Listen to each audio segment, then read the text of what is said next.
SIR पर अब जो है वार भी हो रहा है, पलटवार भी हो रहा है। जहां एक तरफ बहुत सारी ऐसी जमातें हैं जैसे खुद नेशनल कॉन्फ्रेंस या पीडीपी या दीगर जमातें जो इस पर कई तरह के सवाल खड़े कर रही है, इस पूरे प्रोसेस को एक शक के दायरे में रखकर देख रही है। वहीं बीजेपी इसका कहीं ना कहीं बचाव करती नजर आ रही है। घर घर जाकर डिटेल सत्यापन, इसकी समीक्षा करना, इसकी एसआईआर इंटेंसिव रिवीजन करना, ये स्पेशल इंटेंसिव रिवीजन जो कई राज्यों में हो चुका, वहां भी हालांकि कई सवाल उठाए गए लेकिन उस पर जवाब भी दिए गए। और अब यह प्रक्रिया जम्मू कश्मीर में शुरू होने जा रही है। अप्रैल में इसके शुरू होने की बात है। अन्य राज्यों में इसी तरह की विवादास्पद अभ्यासों के बाद यह शुरू की गई थी, जहां जो ऑपोजिशन जमातें हैं, ऑपोजिशन दल हैं, यानी विपक्षी दल है, उन्होंने इल्जाम लगाया था कि इसका इस्तेमाल योग्य मतदाताओं को हटाने और मतदाताओं की जनसांख्यिकी को बदलने के लिए किया गया था। यह आरोप था। जम्मू और कश्मीर में विपक्षी दलों जिनमें नेशनल कॉन्फ्रेंस, पीपल्स डेमोक्रेटिक पार्टी और कांग्रेस शामिल है, यानी कि जो इसका विरोध कर रहे हैं, एसआईआर के विरोध कर रहे हैं, इसलिए विपक्षी दल, हालांकि आपको पता है कि एनसी वहां पर सत्ताधारी दल जम्मू कश्मीर में, तो उनकी दरअसल जो आशंकाएं हैं उन्होंने कई चिंता पैदा कर दी है। मनमानी तरीके से मतदाता सूची से नाम हटाना, जैसा उनका कहना है कि ऐसी आशंका है कि घर घर जाकर की जाने वाली गहन समीक्षा के कारण वास्तविक मतदाताओं के बड़े पैमाने पर मनमाने ढंग से नाम हटाए जा सकते हैं। ये आशंका व्यक्त कर रही हैं ये राजनीतिक दल जो है वो कर रहे हैं। गैर स्थानीय मतदाता पंजीकरण, उनका यह कहना है कि जो इसमें यहां के लोग नहीं भी हैं, जो यहां के स्थानीय नहीं हैं, उनके नामों को शामिल करके और इस तरह से इस प्रक्रिया का इस्तेमाल गैर स्थानीय मतदाताओं को पंजीकृत करने के लिए किया जा सकता है, जिसे वे चुनावी हेर फेर की कोशिश बता रहे हैं और जम्मू कश्मीर की जनसांख्यिकीय पहचान पर हमला मानते हैं। कार्यप्रणाली और समय, यानी कांग्रेस ने सवाल यह उठाया कि कांग्रेस का कहना है कि समय जो है वो अनुचित है, यह कहते हुए कि अप्रैल का महीना अक्सर इस इलाके में इस तरह के गहन कार्य के लिए अनुपयुक्त होता है। जनसांख्यिकीय परिवर्तन संबंधी चिंताएं यह है कि यह दल तर्क देते हैं कि इस तरह के संशोधन, विशेष रूप से 2022 से संशोधन के बाद जिसमें 7 लाख से अधिक नए मतदाता जोड़े गए थे, केंद्र शासित प्रदेश के राजनीतिक परिदृश्य को बदल सकते हैं। भाजपा ने इस पर पलटवार किया है। बीजेपी ने, भारतीय जनता पार्टी ने इस प्रक्रिया का जोरदार बचाव करते हुए विपक्ष पर अवैध निवासियों को शामिल करने का समर्थन करने का आरोप लगाया। अवैध मतदाताओं को हटाना, उनका कहना है कि भाजपा नेताओं ये कह रहे हैं कि मुस्लिम बहुल क्षेत्रों में विदेशी अवैध प्रवासियों, जिनमें रोहिंग्या शामिल हैं, उनके जो है नामों को फर्जी तौर पर जोड़े जाने की कोशिश रहती है, जो कि अवैध प्रवासियों की पहचान करने के राष्ट्रव्यापी अभियान का हिस्सा है। तो ऐसे कई जो इसको लेकर के आशंकाएं हैं अलग अलग जमातों के, हम इस पर आज चर्चा करने की कोशिश करेंगे अपने मेहमानों के साथ। हमारे साथ कुछ खास मेहमान जुड़ रहे हैं। हमारे साथ जुड़ेंगे एडवोकेट आरएस पठानिया, जो बीजेपी के एमएलए हैं, स्पोक्स पर्सन है। हमारे साथ होंगे Rafiq rather, senior PDP leader, और रफीक राथर साहब हमारे साथ जुड़ चुके हैं।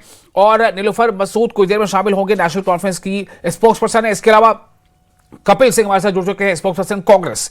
आप दोनों का, कपिल जी और राथर जी, बहुत स्वागत है। सबसे पहले मैं आपके पास आना चाहता हूं रफीक राथर साहब, एसआईआर शुरू होने जा रही है, कई राज्यों में एसआईआर की प्रोसेस पूरी भी हो चुकी है, जम्मू कश्मीर में यह होने जा रही है, पीडीपी क्या कहती है? देखिए, अगर एसआईआर को अगर आप मजमूई तौर देखें तो हम ये एक अच्छी कोशिश थी कि इस तरह से अगर आप अपडेट करना चाहते थे, वोटर लिस्ट को अपडेट करना चाहते थे और इसको जो जितने भी इंक्लूजन करना चाहते थे या डिलीशन करना चाहते थे, कहीं तो इसमें कोई बुराई नहीं थी। हालांकि हमारा मानना यह है कि हर 5 महीने या 6 महीने या साल के बाद आप उसमें तो रिवीजन होता ही रहता है, तो इसको एसआईआर करने की जरूरत क्या थी। लेकिन जहां जहां एसआईआर हुआ, हमने देखा कि किस तरह से इसको एज टूल इस्तेमाल किया गया। अपोजिशन वोटर्स को, बिलखुसूस माइनॉरिटीज के जो वोटर्स है, उनको डिलीट करने के लिए किस तरह इस्तेमाल किया गया। जी बोलिए। आपने देखा कि आप देखिए कि इसमें आसाम में आपने 60 लाख लोगों को देखा और बंगाल में कह रहे हैं 2-2.5 करोड़ वो डिलीशन वहां पर हो रही है।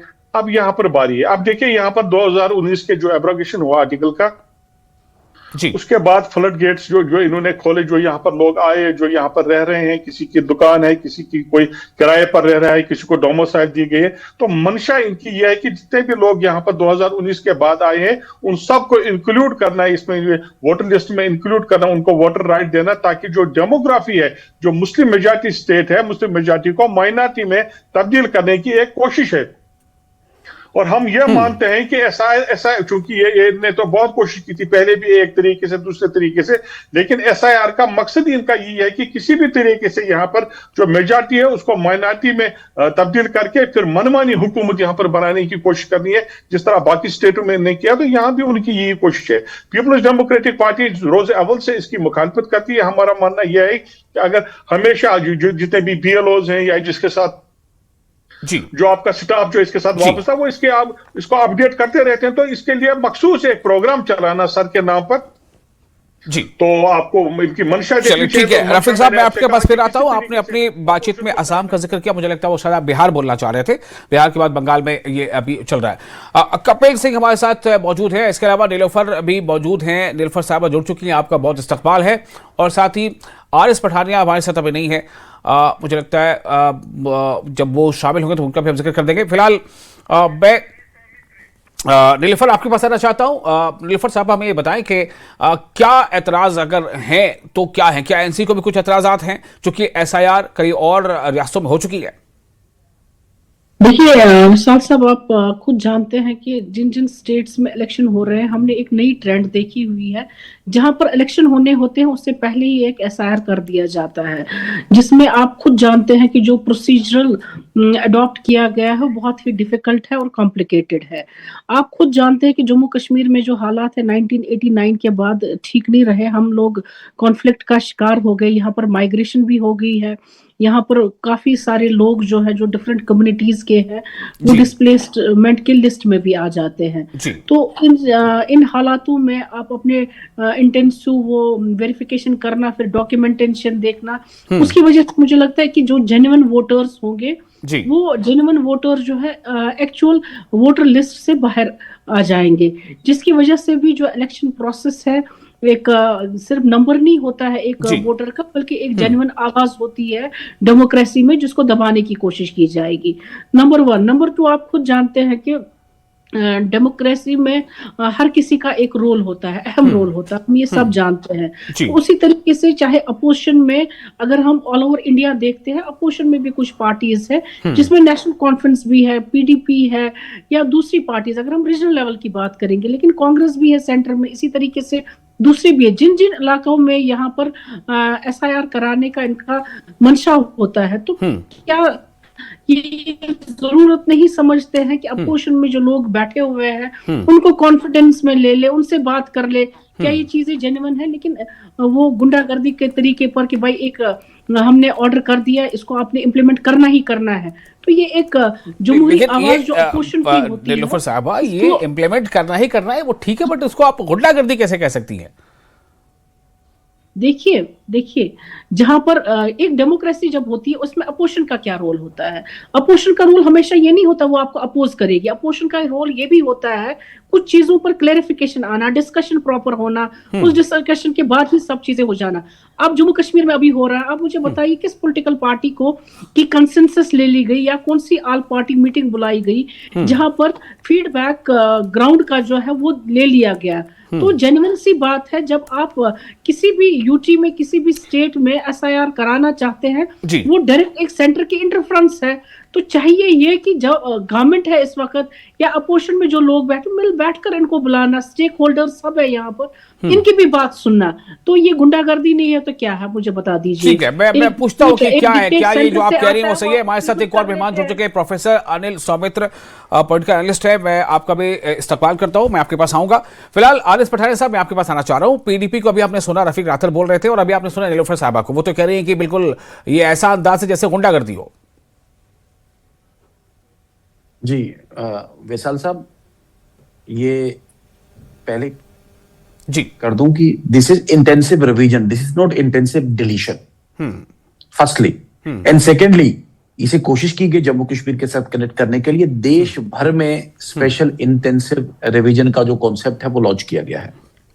और तीसरा, इस स्पेशल इंटेंसिव रिवीजन को कोर्ट में, बल्कि सर्वोच्च अदालत में डिफरेंट पॉलिटिकल पार्टीज ने और डिफरेंट एक हवा बना के, मान लीजिए बिहार वाज टेस्ट केस, एक बड़ा एक घर घर गांव गली जाके एक माहौल बनाया गया कि स्पेशल इंटेंसिव रिवीजन के नाम पे ये चुनाव एक फज करने की कोशिश की जा रही है, चुनाव को हैक करने की कोशिश की जा रही है, लेकिन रिजल्ट सबके सामने, जनता सबके एक सब कुछ वो है जानती है। जी। देखें, मेरा साफ और स्पष्ट रिप्रेजेंटेशंस ऑफ पीपल एक्ट जो भारतीय जनता पार्टी के इक़्तिदार में आने से पहले का एक इनफोर्स है, उस रिप्रेजेंटेशन ऑफ पीपल्स एक्ट के तहत chief election commission of India Bharatiya Janata party के इक़्तिदार में आने से पहले का इन पोजीशन है। ठीक है। इस कॉन्स्टिट्यूशनल अथॉरिटी ने उस रिप्रेजेंटेशन ऑफ पीपल्स एक्ट में अपनी अथॉरिटी एक्सरसाइज करते हुए, देखिए Indians for Indians, simply genuine voters की अगर स्कैनिंग हो रही है तो आपको डर क्या है, मुझे समझ नहीं आ रहा। और आप क्यों एक तिल का ताड़ बना के एक हवा बनाने की कोशिश कर रहे हैं?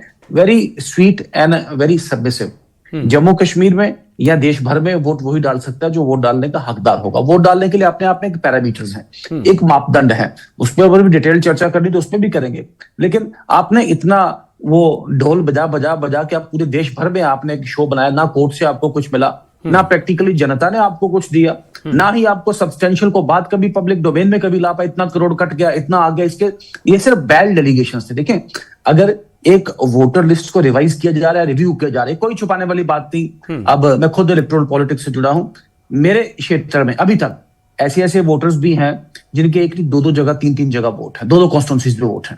अब आधार लिंकेज के साथ फोटो आइडेंटिटी कार्ड आ गया, अब आधार लिंकेज के साथ अगर वो कट रहे हैं तो डबल वोट, तो उसमें परेशानी क्या है किसी को? अरे भाई, ऐसा तो नहीं किसी पर्टिकुलर पॉलिटिकल पार्टी के लिए। मुझे बताइए, क्या कोई ये कांग्रेस या एनसी के लिए स्पेशल इंटेंसिव रिवीजन है क्या? या किसी विशेष धर्म या किसी विशेष खिता या विशेष जात के लिए या विशेष तबका लिए कोई स्पेशल इंटेंसिव रिवीजन है क्या? इस स्पेशल इंटेंसिव रिवीजन को हम कम से कम पॉजिटिव फॉर्मेट से लें। देखिए, भारतीय डेमोक्रेसी को ग्रो, इससे पहले मुझे बताइए, इससे पहले आ गया फोटो आइडेंटिटी कार्ड। इसका मतलब भारतीय जनता पार्टी तब भी, क्योंकि भारतीय जनता पार्टी तब इक़्तिदार में नहीं थी, तो भारतीय जनता पार्टी बहुत बड़ा आंदोलन चलाती थी कि फोटो आइडेंटिटी कार्ड के साथ वोट कटेंगे, ऐसा होगा वैसा होगा, चुनाव फर्ज होंगे। तो हर एक रिफॉर्मेटिव मेजर के ऊपर एक विपक्ष की पॉलिटिकल पार्टीज, मेरा भी इनसे विनम्र निवेदन है कि एक अच्छा विपक्ष देश के लिए, समाज के लिए, हमारे डेमोक्रेटिक पॉलिटिक्स कपिल जी, मैं आपके पास आना चाहता हूं। कपिल जी, आपने सुना